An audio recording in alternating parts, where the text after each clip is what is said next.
about myself. I've actually only recently been with the company. Ian Charkos, who's the chairman and has really been responsible for driving the company's position, approached me a while back and said, look, I need an outside person.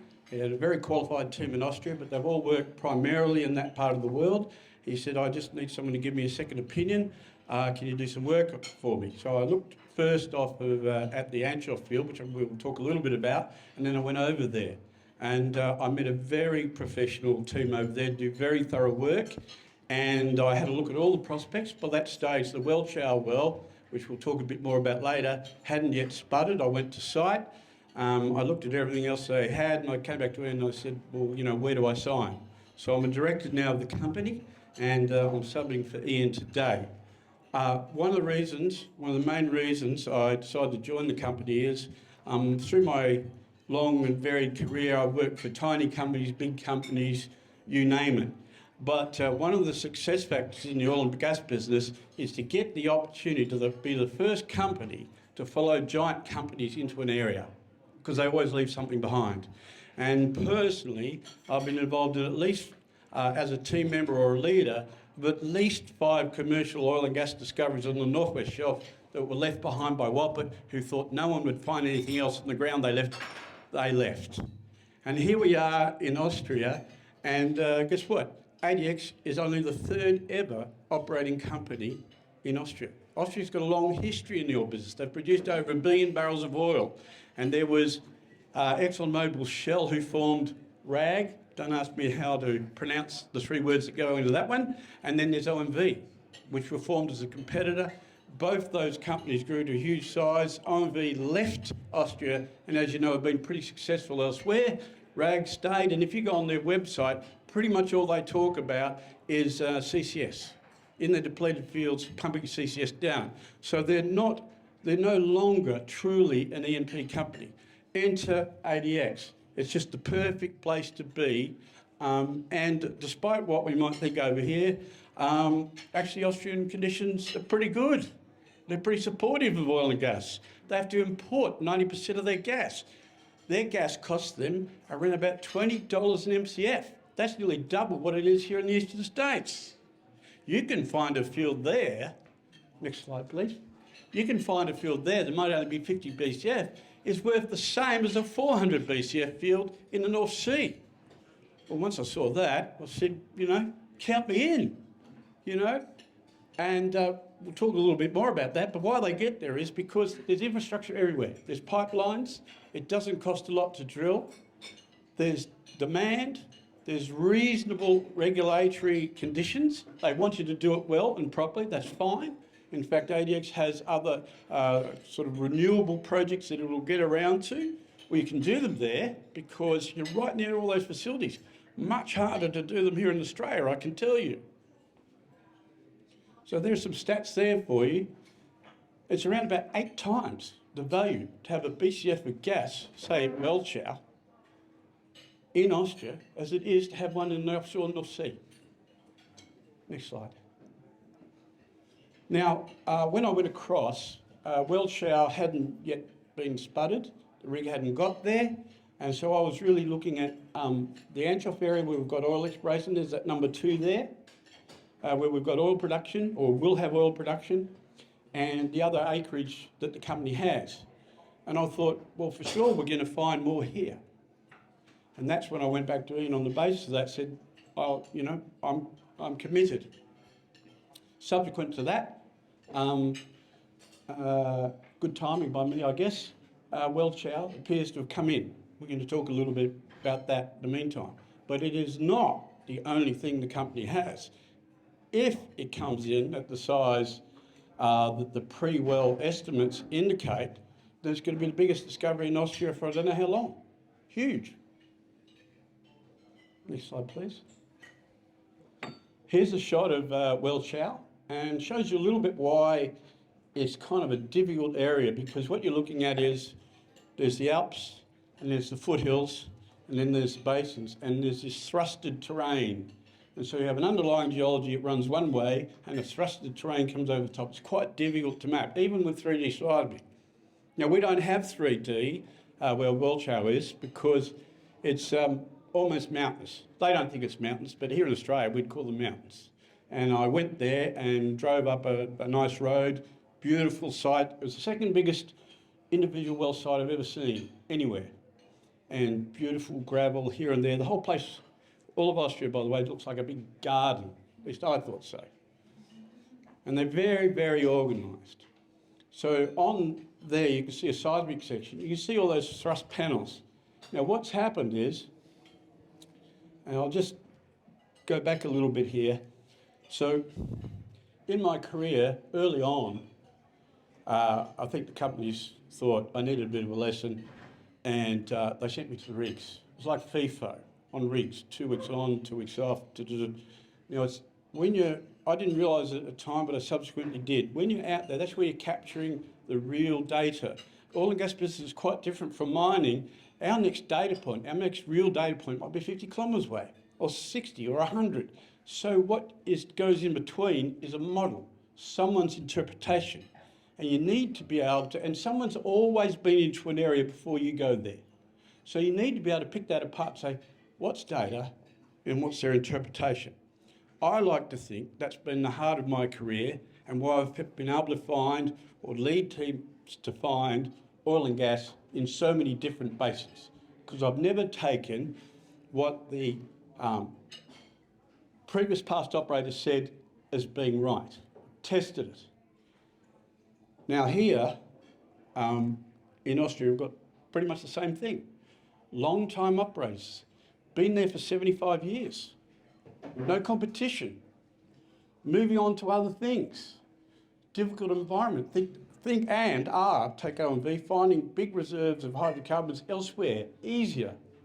Meantime, prices in Europe of the commodity goes through the roof. Suddenly, you can find 50 Bcf. And for a company of the market cap size of ADX, that's going to be a multiple on our net worth if we make a discovery of just that size. That's a monocyte. There's easily prospects of that scale within the company's portfolio. So they're drilling well chow. OMV have pretty much facilitated us getting the rig. They're happy to see it drilled. They want to see it tested. They've been very friendly about it. And we only have a rig for a little while longer, and we've got to the stage now where we've got some facts. I'm just going to point here, these colours here, but basically close to prognosis, within a few percent of the prognosis that our excellent team put together. We saw the seal, and then we saw the reservoir. The shows, that's the gas shows, got higher, then got wetter. When we say wetter, we don't mean water, we mean liquid hydrocarbons. So the shows increased, they went very high in scale when we hit fractures, and they stayed there right through the whole projected section, and we went out of the reservoir into the predicted non-reservoir section and still saw the shows.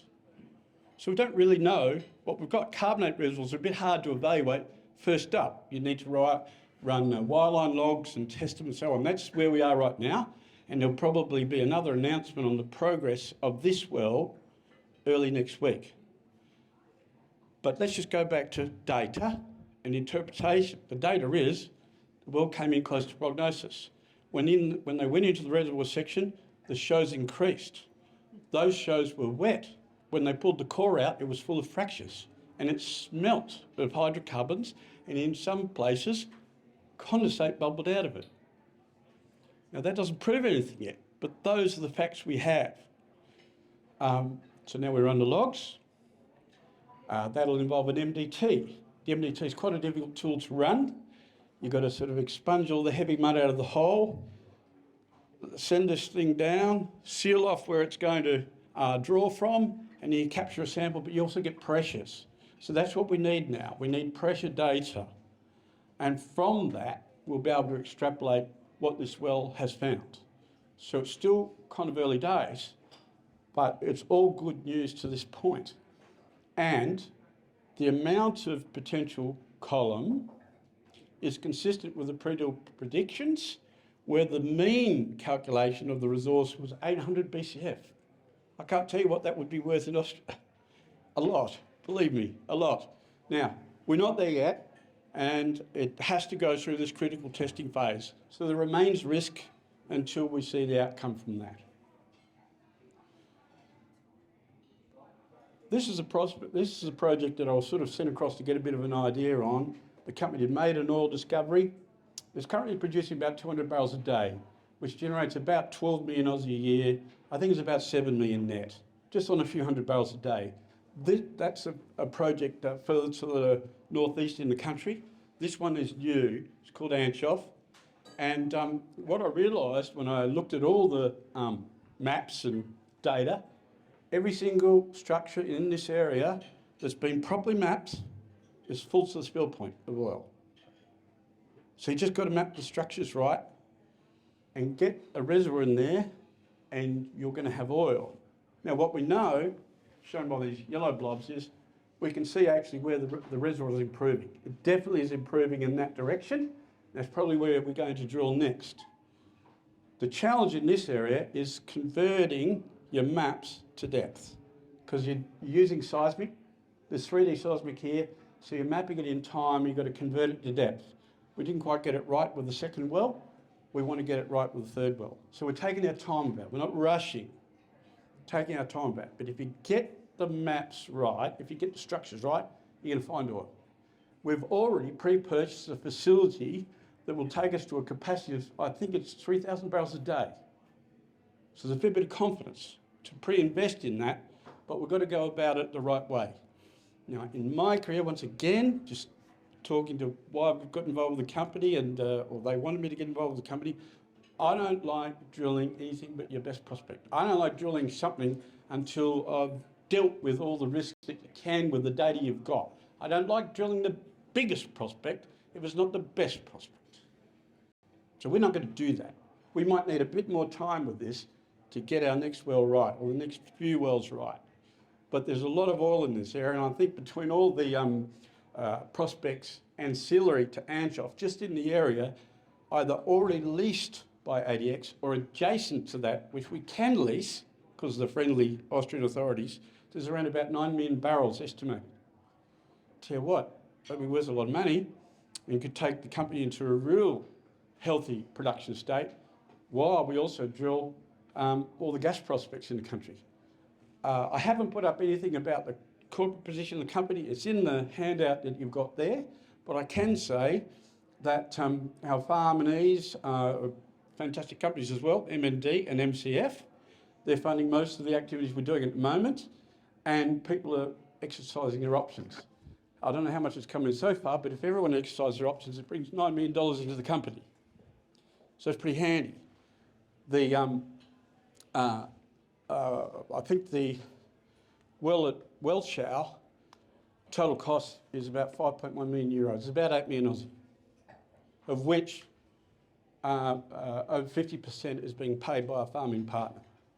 So in summary, here's a company. Look, last year I think it was, I presented a keynote address at a Good Oil conference. And it's full of little Aussie companies, little listed companies, who frankly, to my mind, just lost their mojo. They didn't know what to do. They had projects in Australia and they were being regulated out of business. Please don't get me started on that subject. I went to Austria. Now here is a jurisdiction I didn't know anything about. And that's why I had to go there. I went there, I found a government that's putting in place strict environmental and other regulations that you need to follow, and if you follow them, guess what? You get rewarded. Straight into the pipeline, straight into the refinery. If you can do it, you'll be heroes there. It's a very different feel to the them and us situation we've got over here. I'll tell you what, it's hard. It's hard being in the oil and gas industry unless you're in one of the areas that the government of the day happens to favour here in Australia. It's crazy stuff. But there, they know they need it. They want you to do it the right way, fair enough. Do it as cleanly as you can. And if you can't, you can sell every drop that you find without going very far at all because the infrastructure's there and waiting. Not many little Aussie companies listed on the Australian Stock Exchange are in that position. You can do your own research. So I said to him, count me in. And here I am. Thank you. Thank you, John. Does anyone have any questions for John? Yeah, I've got one. Okay. Thanks for that.